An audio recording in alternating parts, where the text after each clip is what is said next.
భగవద్గీత అధ్యాయం 3 కర్మయోగం. కురుక్షేత్ర యుద్ధ భూమిలో అర్జునుడు శ్రీకృష్ణుని అడుగుతున్నాడు, జ్ఞానం గొప్పదైతే నన్ను యుద్ధం చేయమని ఎందుకంటున్నాడు?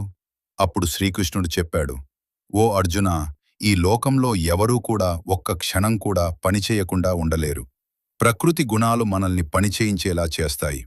కర్మ చేయకుండా ఉండటం కాదు, సరైన విధంగా కర్మ చేయడం ముఖ్యం. ఫలితం కోసం కాకుండా కర్తవ్యంగా పనిచేయి. ఇతరుల కోసం, లోకక్షేమం కోసం పనిచేయి. అలా చేసే కర్మే నిన్ను బంధనం నుండి విముక్తి చేస్తుంది. స్వార్థం కోసం చేసే పని బంధనానికి కారణమవుతుంది. నిస్వార్థంగా చేసే పని దైవానికి సమర్పణగా మారుతుంది. మహానుభావులు ఎలా ప్రవర్తిస్తారో ప్రజలు కూడా అలాగే అనుసరిస్తారు. అందుకే నీవు నీ కర్తవ్యాన్ని సరిగ్గా చెయ్యాలి. కామం, కోపం మనిషికి పెద్ద శత్రువులు. ఇవి మన జ్ఞానాన్ని కప్పేస్తాయి. అవి నియంత్రించగలిగితే నీవు నిజమైన విజేతవుతావు. అర్జున, నీ ఇంద్రియాలను నియంత్రించు. మనసును స్థిరంగా ఉంచు. అప్పుడు నీవు నీ కర్తవ్యాన్ని సక్రమంగా చేయగలవు. ఇది కేవలం యుద్ధం కాదు, జీవితం నేర్పే గొప్ప సత్యం.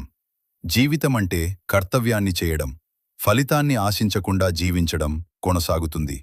అధ్యాయం 4 జ్ఞానకర్మ సన్యాస యోగం. జై శ్రీకృష్ణ.